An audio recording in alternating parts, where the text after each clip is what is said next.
What is going on, everyone? We are back in our Bears franchise in Madden 17. Today we are going to take a look around the league, taking a look at the current standings as we sit here in Week 5. We're going to take a look at the stats, and also we're going to take a look at scouting. So first up, the standings in the AFC North, it's the Steelers and the Browns, surprisingly, at the top at 3-1. Bengals at 2-2. Ravens at 1-3. On to the AFC South. It is the Colts and Texans tied at 3-1. Jaguars and Titans tied at 2-2. Not really anything surprising there. For the AFC East, it is the Patriots and Bills at 3-1. And then the Jets and Dolphins at 1-3. Again, nothing really surprising. Too surprising there. The Jets maybe could be performing a little bit better, but Patriots, no surprise to see them at the top of the AFC East. AFC West, Chargers and Raiders at 3-1. As that division up for grabs now that the Broncos no longer have Peyton Manning. On to the NFC North. There are your Bears.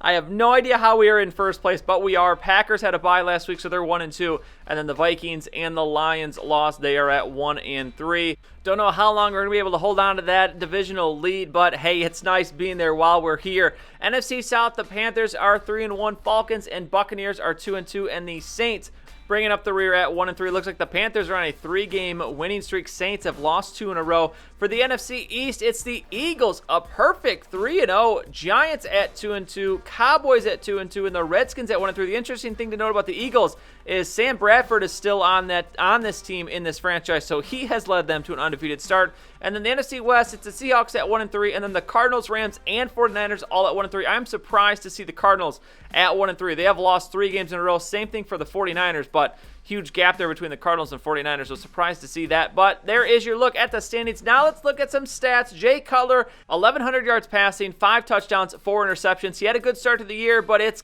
gone a little bit backwards. That's not even counting the fumbles he's lost. Jeremy Langford, 70 carries for 289 yards and 5 touchdowns. He has been the bell cow for this offense. Jordan Howard, just 3 carries. Kadeem Carey, just 2. So those guys not seeing the field a lot. Receiving, Alshon Jeffrey, 23 for 378. Kevin White, 22 for 312. So those 2 guys, huge for this offense. Jeremy Langford, 14 catches for 100 yards. Kerry Lee, 10 catches for 141. And Eddie Royal, 9 for 122. Also, it's only going to be those 2 at the top with touchdowns. It's going to be 3 for Alshon Jeffrey and 3 for White, 2 for Jeffrey.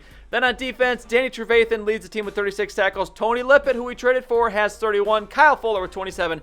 And then Adrian Amos and Freeman both with over 20. 9 tackles for loss for Danny Trevathan, going to lead the team. And then sacks, if my math is correct, we have 7.5 total sacks. We picked up 6 last week. So in the first 3 weeks of the season, we only had 1.5. So we're not getting to the quarterback enough. Kyle Fuller, 2 interceptions. Amos with 1. And then Tony Lippett should have 1, but the game didn't give him credit for his interception last week. So we technically have 4 interceptions. Now looking around the league, Ben Roethlisberger, look at this start to the season. 1,300 yards, 10 touchdowns to go with just 1 interception. Breeze pretty good as well, 8-1. To go along with nearly 1,200 yards. Carson Palmer right there as well. Quite a few guys over 1,000 yards. Only a few with over 20, or not 20, 10 touchdowns. And then the interceptions, a couple guys are up there. You see there are the 3 guys, Jameis Winston being the 3rd one, to go along with Phillip Rivers with 10 touchdowns. And then the running game, it's Ryan Matthews, surprisingly, at the top, 422 yards rushing for him. 5.6 yards per carry, 3 touchdowns. Adrian Peterson, 398 and 2 touchdowns. Lamar Miller, 354. Le'Veon Bell, 352. And then we have quite a few other guys over 300.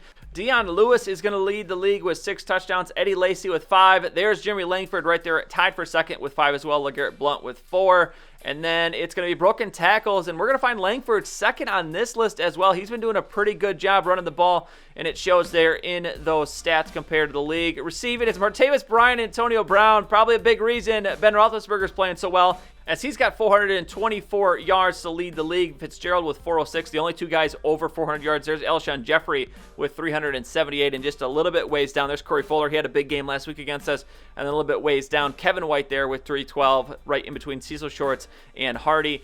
Antonio Brown also going to lead the league in touchdowns. The only thing he's not leading the league in is catches, and that's going to his teammates. So the Steelers, wide receivers, having themselves quite a start to the season. Now moving on to defense, and we're not going to find any Bears near the top of this tackles list. As you see, quite a few guys hanging around up above that 30 mark. Tackles for loss, and Ndamukong Suh and Gerald McCoy with 8. And again, you're not going to find any Bears near that list. Sacks, Justin Houston with 7. Robert Quinn with 6.5. Kruger and Hughes with 6. Those guys getting after the quarterback here in these first couple weeks. And then it's going to be interceptions, Leon Hall, Adam Jones, and Chris Cook with 3 apiece. Jonathan Josephs, quite a few guys actually with 2. So there is your look at the stats around the league. Now let's take a look at scouting. And so far through these first couple weeks, these are the guys that I have scouted, and I gotta say I'm a bit disappointed in this class. There's a lot of left tackles in the first round, but only one of them that's any good. I'm going to also add a QB to our watch list as well as we're going to take a look at the QBs more in a second, but I'm disappointed in the quarterbacks as well in this class, as looks like there's a couple positions that we probably have a pretty big need in that we're probably not going to be able to fill in the draft just because there isn't really any depth in this class. We're going to add a couple more guys here to the watch list, a D tackle, nose tackle that fits our scheme nicely, and then we're going to finish out the scouting on this corner, who is going to grade as a late first rounder, but I don't really like any of those attributes that he's showing. Now, looking at the QBs, you'll see there's only 2 graded in the first round, and then there's only 1 graded in the second, and then there's not another one until the 5th. And then you see this guy, the 1 first rounder, actually grades out as a 3rd round talent. So it is not looking good, folks, for us addressing our QB issues in the draft. So probably going to have to either address that in free agency or we're going to have to trade for a quarterback in the offseason. So we'll kind of keep an eye on this. This guy actually doesn't look too bad. I'm going to throw him on the watch list. He's got good throwing power and accuracy for short passes, but not really feeling too comfortable with that getting solved here in the draft. Left tackles, we're going to keep attacking this because the offensive line has got to be worked on. This has got to be addressed. Almost every position. Really, the only position we don't need to fix on the offensive line is right guard. So we're going to be paying close attention to every offensive line position as we progress through the season in this scouting. And then looking at centers, we got a couple of 3rd round prospects here. So we'll look at these 2, as this guy actually going to grade out as a 2nd rounder instead of a 3rd. So we'll throw him on the watch list. And this is pretty much what we're going to do this season. We're just going to try and scout as many guys as we can, add in the good ones to the watch list as we go along, and then we'll take a closer look at them later on in the season once we get combine numbers and things like that, and then try and decide what guys we want to go after in the draft. And then looking at the left and right defensive ends, there are a few 3-4 prospects out here. Those are 2 positions that we also probably need to look at in the draft because we could use some upgrades.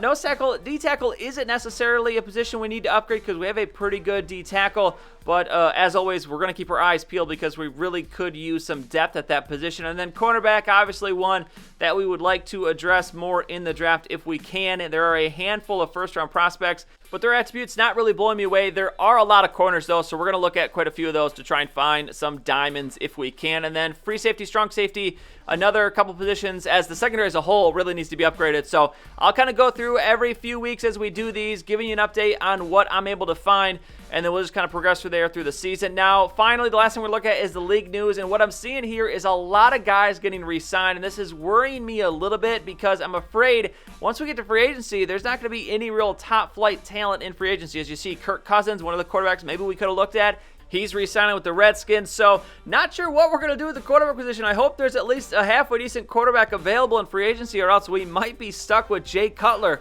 or we might have to pull off a crazy trade. We'll have to see what happens, though. We got some time. We'll just focus on this year for now and then see what happens in the offseason. But that is going to be the end of our first mid-season update. Let me know in the comments down below what you think of this. Would you prefer that I continue to do these every couple weeks and make it a separate video? I'm able to include a lot more into these, as this is almost, I think about 9 minutes, which we wouldn't be able to pack into a normal episode. So let me know what you prefer. I kind of like doing it this way because it allows us to take a little bit deeper dive into our franchise, which we haven't been able to do in the past. So let me know what you think. Otherwise, if you enjoyed this episode, please go ahead and give it a like. I would really appreciate it. And subscribe to see any future videos that I make. As always, thank you for watching, and I'll see you next time.